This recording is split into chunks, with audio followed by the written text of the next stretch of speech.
Sex, intercourse, sexual ആക്ടിവിറ്റിയെക്കുറിച്ചുള്ള ചിന്തകൾ, ഇതിനെല്ലാം പലപ്പോഴും ജീവിതത്തിൽ തുടക്കം കുറിക്കാറ് സിനിമ, മീഡിയ ഇവയൊക്കെയാണ്.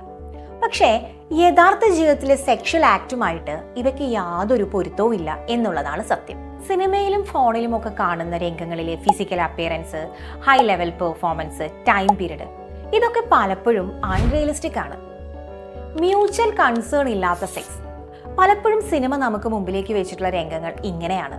എന്നാൽ പേഴ്സണൽ ലൈഫിലേക്ക്, യാഥാർത്ഥ്യത്തിലേക്ക് എത്തുമ്പോൾ അവിടെ ഒരു പ്രോപ്പർ കമ്മ്യൂണിക്കേഷനും കൺസെന്റിനും ഒരു തുറന്ന സംസാരത്തിനുമൊക്കെ വലിയ സ്ഥാനമുണ്ട്. ഒരു ഹെൽത്തി റിലേഷൻഷിപ്പിന്, സെക്സ് റിലേഷൻഷിപ്പിന് ഇതിനൊക്കെ വലിയ സ്ഥാനമുണ്ട് എന്നതാണ് സത്യം.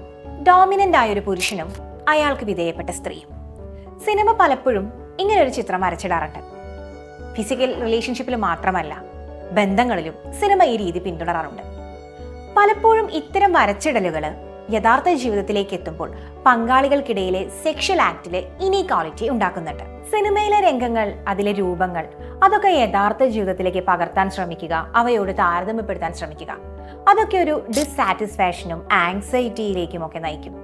ഒടുവിൽ അതൊരു വലിയ മാനസിക സമ്മർദ്ദത്തിലേക്കും എത്തിക്കാൻ സാധ്യതയുണ്ട്. സിനിമ, മീഡിയ അതെന്നും ഒരു ഫാന്റസി വേൾഡാണ്. യഥാർത്ഥ ജീവിതത്തിലേക്ക് എത്തുമ്പോൾ കൺസേൺ, കൃത്യമായ കമ്മ്യൂണിക്കേഷൻ, ഓപ്പൺ ടോക്ക് ഇതെല്ലാമാണ് ഒരു ഹെൽത്തി ആയിട്ടുള്ള സെക്ഷൽ ലൈഫിന് അടിസ്ഥാനം.